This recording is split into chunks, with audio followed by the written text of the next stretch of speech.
Hello everyone. In this video, we are going to discuss about the cyber offense and how criminal plan these cyber attacks.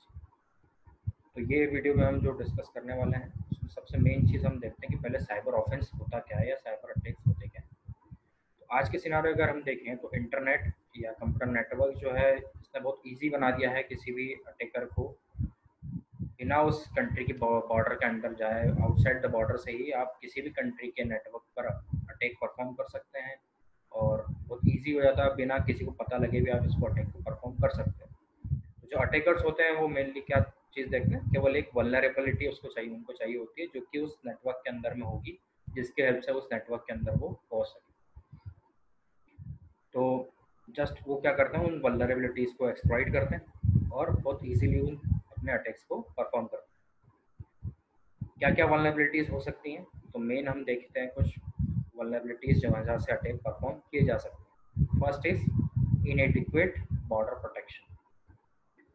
जो network आपने create किया हुआ है, जो आपने system बना रखे हैं, उसके अंदर में जो बॉर्डर पार्ट है उस पर अगर आपने प्रॉपरली प्रोटेक्शन सप्लाई नहीं किया हुआ तो वो एक वल्नरेबल कंडीशंस क्रिएट कर सकते हैं वहाँ पर।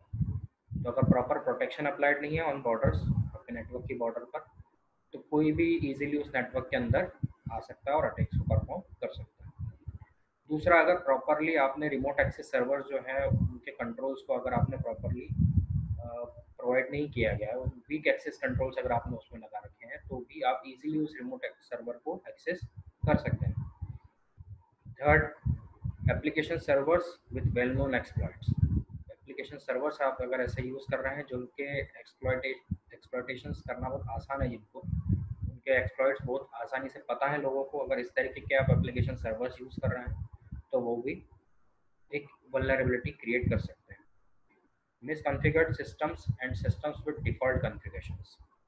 मतलब आपने सिस्टम्स क्रिएट किए हैं पर कॉन्फ़िगरेशन उसका प्रॉपरली नहीं किया हुआ, या आपने उनको डिफ़ॉल्ट कॉन्फ़िगरेशन डाल दिया। सपोज जैसे हमने पासवर्ड लिया और कुछ सिस्टम्स होते हैं जैसे हमारा एसक्यूएल होता है, उसका रूट एक लॉगिन होता है, उसका पासवर्ड आप सिंपल रूट रख देते हैं, अगर डिफ़ॉल्ट पासवर्ड रख देते हैं या पासवर्ड रखा ही नहीं आपने, तो ये कंडीशंस भी क्रिएट होती है। इस तरीके की कंडीशंस भी वल्नरेबिलिटीज़ क्रिएट कर सकती हैं।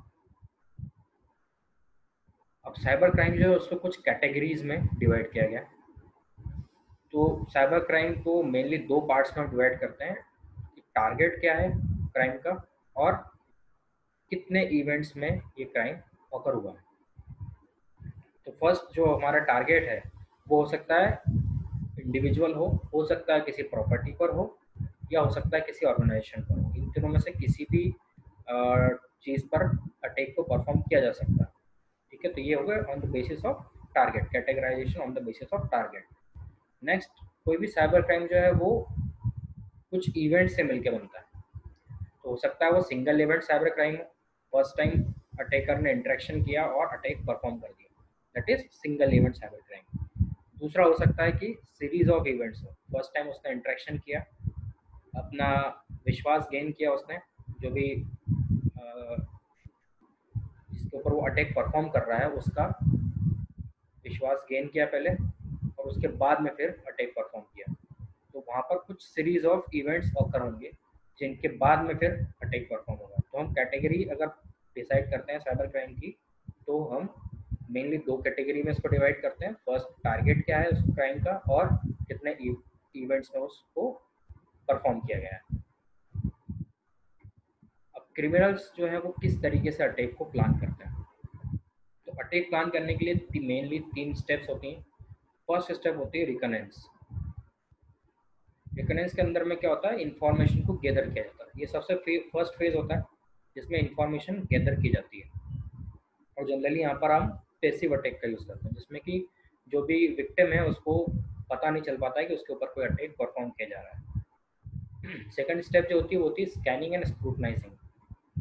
स्कैनिंग और स्क्रूटनाइजिंग के केस में हम क्या करते हैं, जो इन्फॉर्मेशन हमने गैदर किया हुआ है उसको हम छांटते हैं, उसके अंदर फाइंड आउट करते हैं कि क्या हमको काम की चीज़ें हैं और क्या काम की चीज़ें नहीं हैं। तो जो काम की चीज़ें उनको हम छांट के अलग कर लेते हैं, जिनको हम आगे अटैक परफॉर्म करते समय यूज़ कर सकते हैं। और सबसे लास्ट स्टेप जो होती है, थर्ड फेज होता है इसका, वो होता है लॉन्चिंग एन अटैक। तो लॉन्चिंग एन अटैक के अंदर में हो सकता है आप डेटा जो है उसका एक्सेस ले लें, या हो सकता है डेटाबेस सर्वर को क्रैश कर दें, हो सकता है सिस्टम एक्सेस मिल जाए आपको, ठीक है, और उसके मेंटेनिंग वगैरह जो है उसकी जो पॉलिसीज़ है उसके अंदर में आप चेंजेस कर दें। तो वो डिपेंड करता है कि किस तरीके का अटैक फिर वो परफॉर्म कर रहा है अटैकर। सबसे पहले स्टेप जो मैंने आपको बताया रिकनेंस, तो रिकनेंस के अंदर क्या है, रिकनेंस को अगर हम डिफाइन करते हैं तो reconnaissance is an act of exploring, reconnoitring or exploring often with the goal of finding something or somebody। Main goal क्या होता है, कुछ ना कुछ इंफॉर्मेशन मिले या कोई ऐसा वल्नरेबिलिटी मिले जिसका यूज करके हम अटैक को परफॉर्म कर सकें। ये सबसे पहले बिगिन होती है विद फुटप्रिंटिंग। तो कोई भी यूजर जब भी आप इंटरनेट पर कोई चीज़ एक्सेस करते हो तो वो एक फुटप्रिंट आपका नेटवर्क के अंदर रहता है। उन फुटप्रिंट्स का यूज करके अटैकर जो है वो आपके सिस्टम तक पहुंचता है या उन फुटप्रिंट्स का यूज करके एक्सेस लेने की कोशिश करता है। दूसरी स्टेप जो होती है वो होती है scanning and scrutinising gathered information. अब जो इन्फॉर्मेशन अटैकर ने गैन कर लिया है उसको स्कैन करेगा और स्क्रूटनाइज करेगा जो इन्फॉर्मेशन काम की है उसको। स्कैनिंग जो है उसके मेन ऑब्जेक्टिव क्या होते हैं, फर्स्ट होता है पोर्ट स्कैनिंग। पोर्ट स्कैनिंग के केस में क्या होता है, आइडेंटिफाई किया जाता है कि कितने पोर्ट्स जो हैं वो ओपन हैं अभी और कितने पोर्ट्स क्लोज, कितनी सर्विसेज ओपन पोर्ट्स पर प्रोवाइड की जा रही है। सेकंड होता है नेटवर्क स्कैनिंग, इसके अंदर में आईपी एड्रेसेस जो है उसको अंडरस्टैंड किया जाता है और नेटवर्क सिस्टम से रिलेटेड जो भी इंफॉर्मेशन है उसको गेन किया जाता है। थर्ड केस में वल्नरेबिलिटी स्कैनिंग, थर्ड स्टेप जो है इसके अंदर में फिर अंडरस्टैंड किया जाता है कि कहाँ कहाँ सिस्टम के अंदर में वीकनेसेस है, कहाँ कहाँ उसकी वल्नरेबिलिटीज है जिसको यूज करेंगे हम आगे। अब जो अटैक्स परफॉर्म किए जाते हैं वो दो टाइप के अटैक्स हम परफॉर्म करते हैं, पैसिव अटैक और एक्टिव अटैक। पैसिव अटैक के केस में ये होता है कि टारगेट को पता ही नहीं चल पाता, उसके नॉलेज में ही नहीं होता है कि उसके ऊपर कोई अटैक परफॉर्म किया जा रहा है। It is usually done using internet search और गूगलिंग एन इंडिविजुअल और company to gain information. Generally Google वगैरह से हम किसी कंपनी की इंफॉर्मेशन गैदर करते हैं। जो दूसरा टाइप ऑफ अटैक होता है वो होता है एक्टिव अटैक। इसके केस में क्या होता है कि अब यहाँ पर आप एक्टिवली जो है इंफॉर्मेशन जो है जो आपने गेन किया हुआ है पैसिव अटैक की हेल्प से उसका यूज करते हैं और वहाँ पर फिर जो विक्टिम है उसको पता भी चल पाता है कि उसके ऊपर कोई ना कोई अटैक परफॉर्म किया गया। इसी केस में हम जनरली डेटा डंपिंग कर सकता है कोई अटैकर, या हो सकता है सिस्टम एक्सेस जो है उसमें चेंजेस कर दें, प्रायोरिटीज चेंजेस कर दें सिस्टम की, तो कई सारी तरीके से वो अटैक परफॉर्म कर सकता है। An active attack involves probing the network to discover individual host to confirm the information gathered in the passive attack phase. It involves the risk of detection and is also called rattling the doorknobs or active reconnaissance. The active reconnaissance can provide confirmation to an attacker about security measures in place. तो जब भी active attack perform किया जाता है तो attacker को ये भी पता चल जाता है कि कौन कौन से सिक्योरिटी मेजर्स सिस्टम के अंदर में अप्लाई किए गए हैं, जिसकी हेल्प से फिर वो नेक्स्ट अटैक जब भी परफॉर्म करेगा तो उन सिक्योरिटी मेजर्स को ध्यान में रखते हुए अटैक परफॉर्म करता है। जो थर्ड स्टेप यूज़ की जाती है किसी भी अटैकर जो अटैक परफॉर्म किया जाता है उसके अंदर में, उसमें लास्ट स्टेप जो हमारी वो है attack, which is gaining and maintaining the system access. तो आफ्टर स्कैनिंग और स्क्रूटनाइजिंग ये दोनों प्रोसेस करने के बाद अटैक को लॉन्च किया जाता है, जिसकी कुछ स्टेप्स होती हैं। सबसे पहले पासवर्ड क्रैक किए जाएंगे, अगर कुछ पासवर्ड्स वगैरह अप्लाई किए गए हैं तो उनको क्रैक किया जाएगा। नेक्स्ट उसके बाद में जो प्रिविलेजेस हैं उनको एक्सप्लॉइट किया जाएगा। जो प्रिविलेजेस इंटेंडेड यूज़र को दिए जाते हैं उनको फिर जो अटैकर है वो एक्सप्लॉइट करेगा। थर्ड स्टेप में एग्जीक्यूट द मैलिशियस कमांड। जब प्रिविलेजेस मिल जाएंगे उसके बाद फिर वो मैलिशियस कमांड्स को भी एग्जीक्यूट कर सकता है। इसके अंदर में फाइल की हाइडिंग भी वो कर सकता है, अगर रिक्वायर्ड है कुछ फाइल से कुछ डेटा हाइड करना तो वो भी परफॉर्म किए जा सकते हैं। और सबसे लास्ट स्टेप होती है कवर द ट्रैक्स, जिसके अंदर में जो भी फुटप्रिंट्स वो छोड़ के आया है व्हाइल डूइंग अटैक उसको फिर वो कवर करता है। Delete the access logs so that there is no trace inside activity.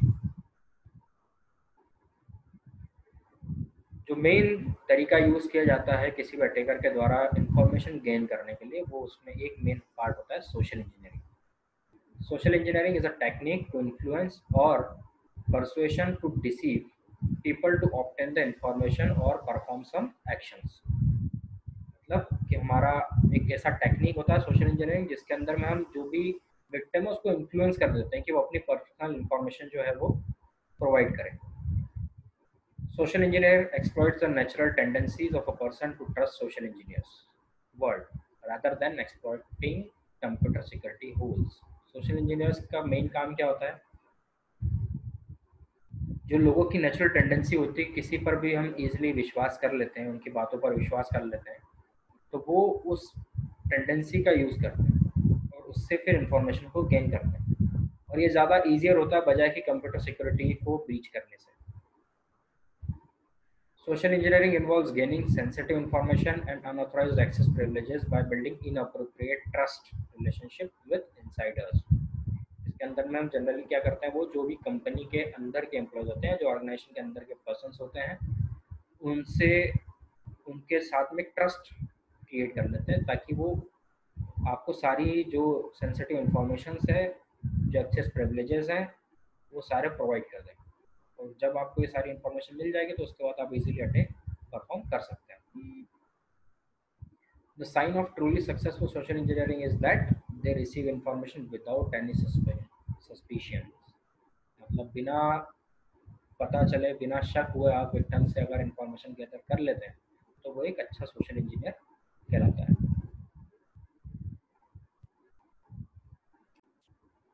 Next thing आता है क्लासिफिकेशन ऑफ सोशल इंजीनियरिंग. तो सोशल इंजीनियरिंग जो है वो दो तरीके से हम क्लासीफाई करते हैं. एक होता है ह्यूमन बेस्ड सोशल इंजीनियरिंग, जिसके अंदर में हम क्या करते हैं, human based social engineers refers to the person to person interaction to get the required desired information. जिसके अंदर में आप पर्सन टू पर्सन इंटरेक्ट करते हैं. मतलब सोशल इंजीनियर जो है वो इनसाइडर जो है उसके साथ में इंटरेक्ट करता है और इंफॉर्मेशन को गैदर करता है. दूसरा तरीका जो होता है, क्लासिफिकेशन होता है दूसरा, वो होता है कंप्यूटर बेस्ड सोशल इंजीनियरिंग. इसके अंदर में क्या होता है, अटेम्प्ट किए जाते हैं इंफॉर्मेशन को गैदर करने के लिए यूजिंग सम कंप्यूटर सॉफ्टवेयर्स या इंटरनेट. इनका यूज़ करके हम अटेम्प्ट करते हैं ताकि हमको इंफॉर्मेशन जो है वो मिल सके. नेक्स्ट थिंग आता है इसके अंदर में साइबर स्टॉकिंग. साइबर स्टॉकिंग की अगर हम बात करें तो it is defined as the use of information and communication technology, particularly the internet, by an individual or a group of individual to harass another individual or group of individuals. Simple सी बात है, cyber stalking में हम क्या कर रहे हैं, information और कम्युनिकेशन टेक्नोलॉजी का यूज़ करके कोई इंडिविजुअल अगर किसी इंडिविजुअल को या ग्रुप ऑफ इंडिविजुअल को या किसी ऑर्गेनाइजेशन को हरास करता है, it is known as cyber stalking. Cyber stalking refers to the use of internet or other electronic communication devices to stalk another person. It involves harassing or threatening behaviors that an individual will conduct repeatedly. As the internet has become an integral part of our personal और professional life, जैसा कि हम जानते हैं कि internet बहुत important part हो चुका है अब हमारी पर्सनल और प्रोफेशनल लाइफ का, तो साइबर स्टॉकर्स उसी का एडवांटेज लेते हैं और कम्युनिकेशन स्टैब्लिश करते हैं विद द विक्टिम और पर्सनल इंफॉर्मेशन को एक्सेस करते हैं फिर उसका यूज़ करके.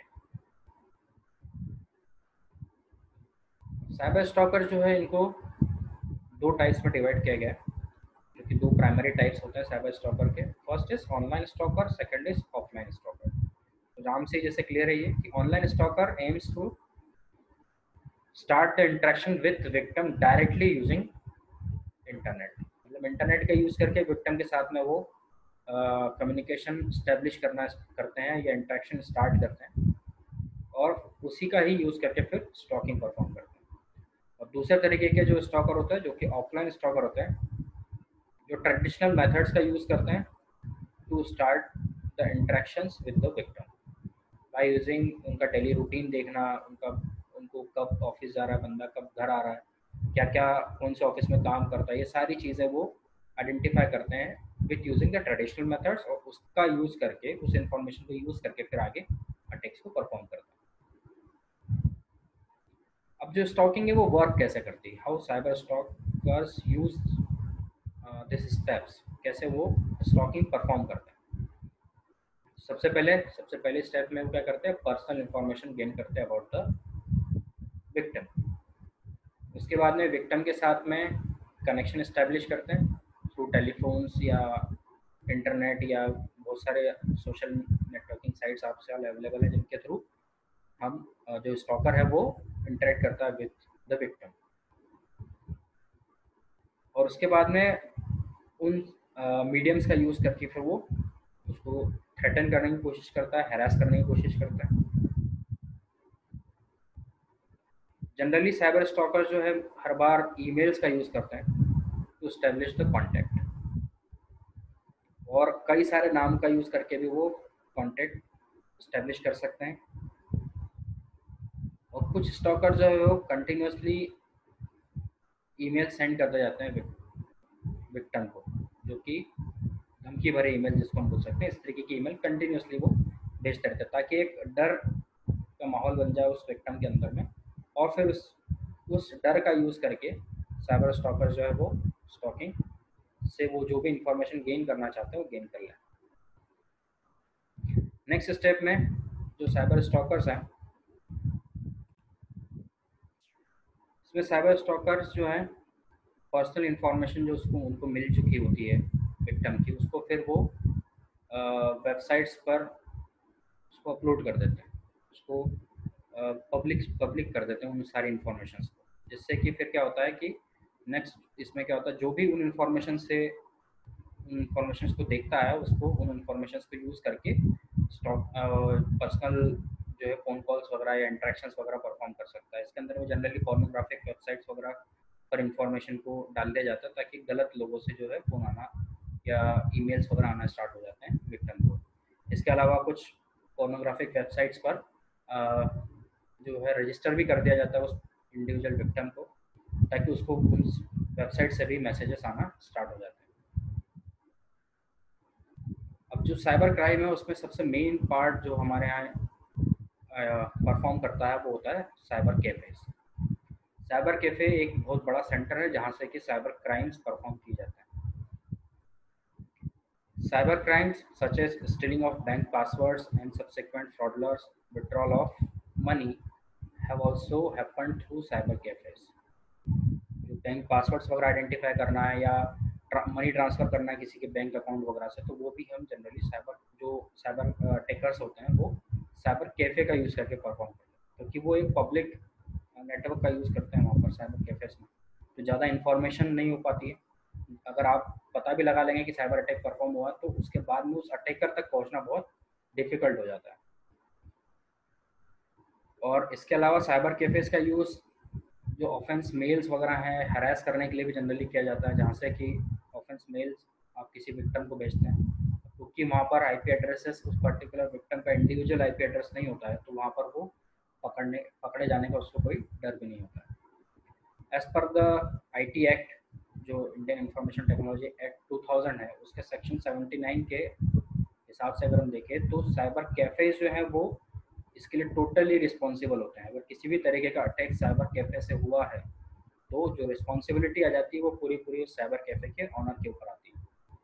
तो इस केस में फिर जो सस्पेक्ट जो होता है वो साइबर कैफे ऑनर हो जाता है, बजाय कि जो एक्चुअल अटैकर है वो। कई बैंक्स वगैरह जो हैं वो आपको कुछ इन्फॉर्मेशन मैसेज के थ्रू देते हैं कि आप साइबर कैफ़े पे सिक्योरिटी मेजर्स क्या क्या आपको देखना है, साइबर कैफ़े से आप लॉगिन ना करें, इस तरीके के मैसेजेस आप इजीली बैंक वेबसाइट्स पर देख सकते हैं। इसके अलावा की लॉगर्स का यूज़ करते हैं साइबर कैफ़े पर लोग, तो की लॉगर के हेल्प से आपके आईडी पासवर्ड जो है वो ब्रीच किए जा सकते हैं। तो इसलिए जो कुछ बैंक वगैरह हैं वो आजकल वर्चुअल कीबोर्ड्स भी प्रोवाइड करती है, जिसकी हेल्प से आप कीबोर्ड की मदद ना लेते हुए वर्चुअल कीबोर्ड की मदद से आप अपना आईडी पासवर्ड फीड करें, ताकि की लॉगर वगैरह जो है वहाँ पर यूज़ ना हो। Cyber criminals can either install malicious programs such as keyloggers, spywares, or launch an attack on the target using cyber cafes. here are few steps जो कि आपको यूज़ करना है while using साइबर कैफ़े। आपको क्या क्या चीज़ों का ध्यान रखना है। सबसे पहली चीज़, हमेशा अपना अकाउंट जो है उसको लॉग आउट करें। हमेशा अपने, अब जब भी साइबर कैफ़े पर सिस्टम एक्सेस कर रहे हैं तो सिस्टम को छोड़ के कहीं ना जाएं। जब तक आप यूज़ कर रहे हैं आप उस सिस्टम के पास में ही रहें, उसको छोड़ के कहीं इधर उधर दूसरे काम के लिए ना निकल जाएं। आप जब सिस्टम यूज़ कर लें, साइबर कैफ़े का यूज़ कर लें, उसके बाद में जो फाइल्स आपने डाउनलोड करी है, जो हिस्ट्रीज है आपकी, उसको पूरी तरह से क्लियर करें। हमेशा अलर्ट रहें, अपने आसपास ध्यान रखें कोई शोल्डर सर्फिंग वगैरह का यूज़ करके आपकी इंफॉर्मेशन, आप जो पासवर्ड वगैरह फीड कर रहे हैं वो देख तो नहीं रहा है। Avoid financial transactions from cyber cafe. Cyber cafe से किसी भी तरीके का कोई भी फाइनेंशियल ट्रांजेक्शन परफॉर्म ना करें। अगर आप साइबर कैफ़े से सिस्टम एक्सेस कर रहे हैं तो अपने पासवर्ड जो है वो रेगुलरली चेंज करते रहें। हमेशा वर्चुअल कीबोर्ड का यूज़ करें ताकि जो साइबर कैफ़ेस पर की लॉकर वगैरह इंस्टॉल्ड है वो यूज़ ना हो पाए। सिक्योरिटी वार्निंग्स अगर दी जा रही हैं बैंक की वेबसाइट्स के द्वारा या नेटवर्क के द्वारा तो उसको भी आप हमेशा ध्यान रखिए, उसको कभी भी अवॉइड ना करें। नेक्स्ट चीज़ जो आती है वो होती है बॉटनेट। बॉटनेट अगर हम देखें तो सिंपली अगर हम बोले तो एक तरीके का एक ज़ॉम्बी नेटवर्क होता है जिसके अंदर में कई सारे इन्फेक्टेड कंप्यूटर्स हैं जो कि एक मैलिशियस प्रोग्राम से इन्फेक्टेड होते हैं। वो साइबर क्रिमिनल्स को हेल्प करते हैं अटैक्स को परफॉर्म करने के लिए। तो इस केस में क्या होता है, जिस पर्सन का कंप्यूटर यूज़ हो रहा है उसको पता ही नहीं चल पाता है कि उसका कंप्यूटर एक मैलिशियस प्रोग्राम से अफेक्टेड है और उसके कंप्यूटर को कोई बाहर से भी कंट्रोल कर रहा है और उसका यूज़ करके अटैक्स को परफॉर्म कर रहा है किसी थर्ड पर्सन के ऊपर। इस केस में क्या होता है कि जो अटैक परफॉर्म किया गया है उसमें जो सिस्टम यूज़ किया जाता है उस विक्टिम का यूज़ किया जाता है जिसके ऊपर में मैलिशियस प्रोग्राम्स इंस्टॉल किया गया है और उसके नॉलेज में ही नहीं होता है कि उसका सिस्टम कोई अटैक को परफॉर्म करने के लिए यूज़ किया गया है। Your computer system may be a part of bot even though it is appears to be operating normally। उसको लगता है कि मेरा सिस्टम नॉर्मली वर्क कर रहा है बट वो एक बॉट का पार्ट होता है। Botnets are often used to conduct a range of activities from distributing spams and various viruses to conducting denial of service attacks। मतलब स्पाम्स वगैरह डिस्ट्रीब्यूट करने के लिए बॉटनेट्स का यूज़ किया जाता है या वायरस को स्प्रेड करने के लिए बॉटनेट का यूज़ किया जाता है या डॉस अटैक्स भी बॉटनेट्स का यूज़ करके परफॉर्म कर सकते हैं। अब किस तरीके से आप अपने सिस्टम को सिक्योर करें, तो उसके लिए कुछ स्टेप्स है। सबसे मेन चीज़, पहली चीज़ आती है कि आप एंटीवायरस या एंटी स्पाईवेयर सॉफ्टवेयर को यूज़ करें और उनको हमेशा अप टू डेट रखें। Set the OS to download and install security patches automatically. आप अपने ऑपरेटिंग सिस्टम में जो भी अपडेशन है रिगार्डिंग सिक्योरिटी वो हमेशा ऑटोमेटिकली अपडेट के लिए रखें ताकि जब भी कोई नया पैच आए वो ऑटोमेटिकली आपके ओएस में इंस्टॉल हो जाए।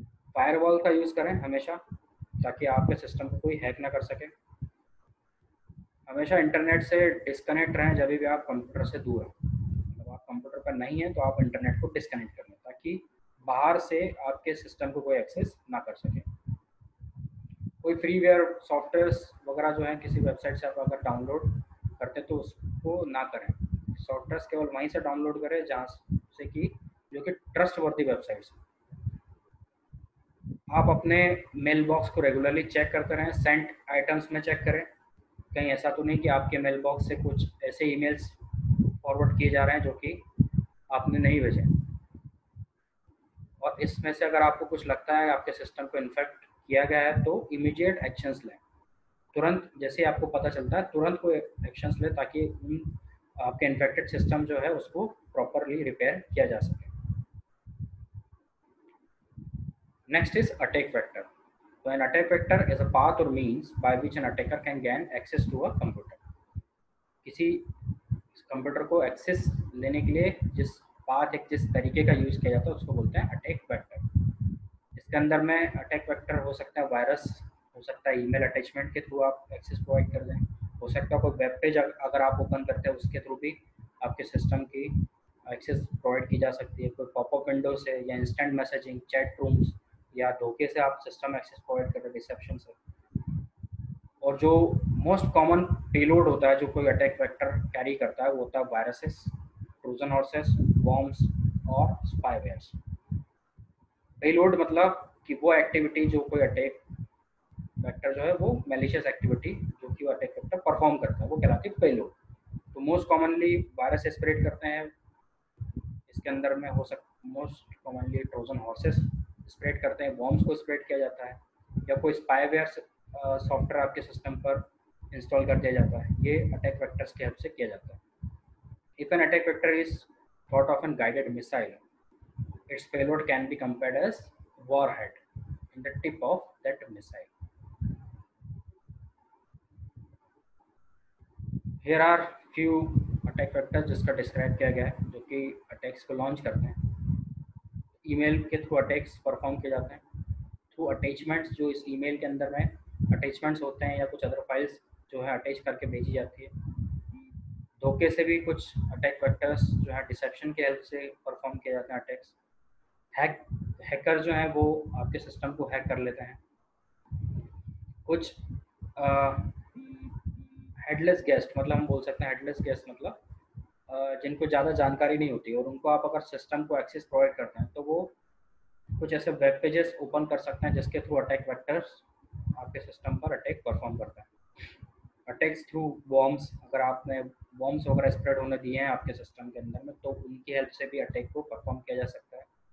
मैलिशियस मैक्रोज, मैक्रोज जो है वो जनरली हम एक्सेल शीट्स के अंदर में कुछ ऐसे सॉफ्टवेयर होते हैं जो हम कैलकुलेशन के लिए यूज़ करते हैं।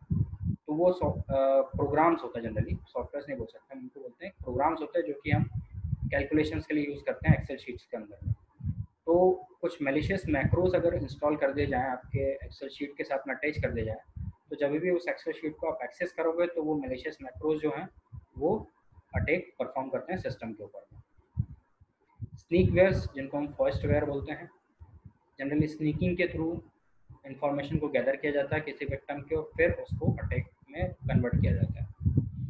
और लास्ट जो होता है वायरसेस, जो कि हम सभी जानते हैं कि जब वायरस जो होता है वो आपके सिस्टम में स्प्रेड करते हैं और वो वायरस फिर आपके डेटा को ब्रीच करने का काम करते हैं, उसको इन्फेक्ट करने का काम करते हैं। Next thing is cloud computing. तो क्लाउड कंप्यूटिंग सर्विसेज जनरली हम जानते हैं कि जैसे जैसे हम इंटरनेट का यूज़ बढ़ाते जा रहे हैं वैसे वैसे ही क्लाउड कंप्यूटिंग भी बढ़ती जा रही है। क्लाउड कंप्यूटिंग सर्विसेज जो है वो भी बहुत इंपॉर्टेंट रोल प्रोवाइड कर रही है इंटरनेट के अंदर। तो cloud computing services while offering considerable benefits and cost saving makes it easier for cyber criminals to attack this system। बहुत ईजी बना देती है साइबर क्रिमिनल्स को जो कि सिस्टम को अटैक परफॉर्म करते हैं। जनरली ये क्लाउड बेस्ड डेवलपमेंट प्रोवाइड करती है या कंप्यूटर टेक्नोलॉजीज प्रोवाइड करती हैं जिसमें कि जो भी डेवलपमेंट्स हैं जो भी सॉफ्टवेयर वगैरह हैं वो क्लाउड बेस्ड होते हैं, तो ऑर्गेनाइजेशंस को सॉफ्टवेयर वगैरह खरीदने की ज़रूरत नहीं पड़ती। इसको हम इसकी तीन डिस्टिंक्ट कैरेक्टरिस्टिक्स होती हैं क्लाउड सर्विस की।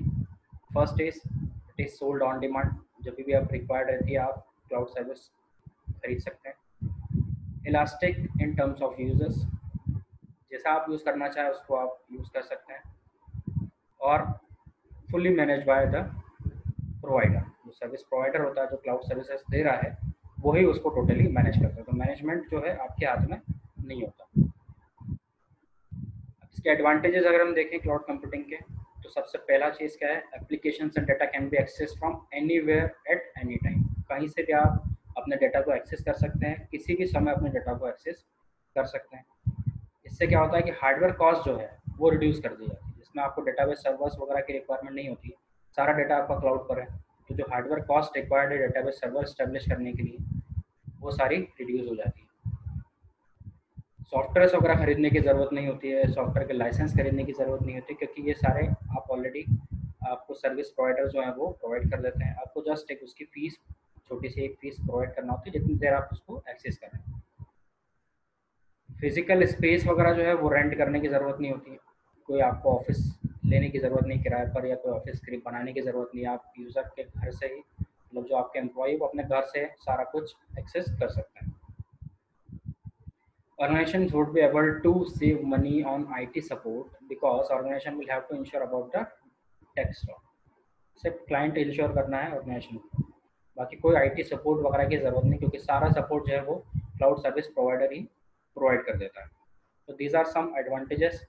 लेकिन अब ये जितने एडवांटेजेस है इसके साथ साथ कुछ डिसएडवांटेज भी हैं जो कि अफेक्ट करते हैं। उससे पहले हम देख लेते हैं कि क्लाउड सर्विसेज कौन कौन सी होती है। तो क्लाउड कंप्यूटिंग सर्विसेज को दो कैटेगरीज में डिवाइड किया गया है, प्राइवेट और पब्लिक। तो जो पब्लिक क्लाउड होते हैं वो anyone can access those clouds, जो कि इंटरनेट पर होते हैं, कोई भी उसको एक्सेस कर सकता है। और प्राइवेट क्लाउड जो होता है वो प्रोप्राइटरी नेटवर्क्स होते हैं जो कि कंट्रोल्ड किए जाते हैं किसी सर्विस प्रोवाइडर के द्वारा, और जो भी उस सर्विस प्रोवाइडर से सर्विसेज लेता है वो उस प्राइवेट क्लाउड को एक्सेस कर सकता है। जो टाइप ऑफ सर्विसेज प्रोवाइड की जाती है उसमें मेन 3 टाइप की सर्विसेज प्रोवाइड की जाती है: infrastructure as a service, platform as a service and software as a service. तो इंफ्रास्ट्रक्चर एज अ सर्विस मतलब आपको ऑर्गेनाइजेशन का एक इंफ्रास्ट्रक्चर सर्विस प्रोवाइडर ही आपको प्रोवाइड कर देता है, आपको जस्ट उस पर काम करना है। सेकेंड वाले पार्ट में प्लेटफॉर्म मिल जाता है जिसपे आपको सॉफ्टवेयर आप रन कर सकते हैं। आपके पास अगर सॉफ्टवेयर से आपको प्लेटफॉर्म की रिक्वायरमेंट है तो आप platform as a service use कर सकते हैं। आपको अगर सॉफ्टवेयर की रिक्वायरमेंट है तो वहाँ पर आपको सॉफ्टवेयर एज अ सर्विस भी मिल जाता है। अब एरिया ऑफ रिस्क क्या क्या हो सकते हैं वाइल यूजिंग क्लाउड कंप्यूटिंग। तो सबसे मेन एरिया ऑफ रिस्क तो यही है कि जो यूजर्स हैं उसके डेटा को प्रोटेक्ट करके रखना। उसके अलावा यूज़र डेटा को प्रोटेक्ट करने के लिए कुछ कैटेगरीज में हम इसको डिवाइड करते हैं। पहला होता है एलिवेटेड यूज़र एक्सेस। तो मेन एरिया होता है जो कि अफेक्ट करता है जब हम क्लाउड कंप्यूटिंग का यूज़ करते हैं, क्योंकि यहाँ पर बहुत सारे यूज़र्स हैं वो एक्सेस कर रहे हैं किसी एक क्लाउड की सर्विसेज को। तो अगर आपका डेटा उस क्लाउड की सर्विसेज को यूज़ कर रहा है तो वो दूसरे यूज़र जो उसकी सर्विसेज यूज़ कर रहे हैं वो भी उसको इजीली एक्सेस कर सकते हैं, और आपको पता भी नहीं चल पाता क्योंकि बहुत सारे यूज़र जो हैं एक्सेस कर रहे हैं। जो आउटसोर्स कर रहे हैं आप डेटा, आउटसोर्स सर्विसेज जो प्रोवाइड कर रहे हैं वो भी उस क्लाउड को एक्सेस कर रहे हैं, तो वहाँ पर आपके डेटा को इजीली ब्रीच किया जा सकता है। देन दूसरा एरिया होता है रेगुलरिटी कंप्लायंसेस।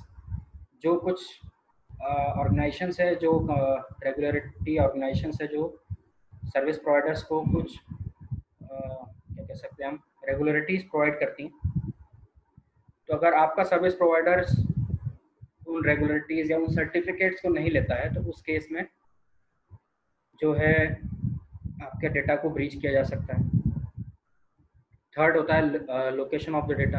अब आपने सर्विसेज तो ले ली है बट आपका डेटा किस क्लाउड पर है, उस क्लाउड की लोकेशन क्या है वो आपको पता नहीं होती, तो इस केस में भी डेटा लॉस होने के चांसेस होते हैं कि आपको पता ही नहीं आपका डेटा कहाँ है। Fourth, segregation of data. एक ही क्लाउड पर कई सारी ऑर्गेनाइजेशंस एक साथ अपना डेटा स्टोर करती हैं, तो आपका डेटा दूसरे ऑर्गेनाइजेशन के डेटा से अलग रहे, ये एश्योर करवाना भी, ये एश्योरेंस रखना थोड़ा मुश्किल होता है। Recovery of data. अब मान लीजिए कहीं डिज़ास्टर आ गया, जो क्लाउड आप यूज़ कर रहे हो वो क्लाउड जो है वो डाउन हो गया, या हम कह सकते हैं कुछ प्रॉब्लम आ गई, क्रैश हो गया वो क्लाउड, तो उस केस में आपका डेटा की रिकवरी कितनी हो पाएगी और कितना डेटा आपका रिकवर हो पाएगा कितना नहीं हो पाएगा, ये भी एक थोड़ा रिस्क रहती है इस चीज़ की। Information security violations reports.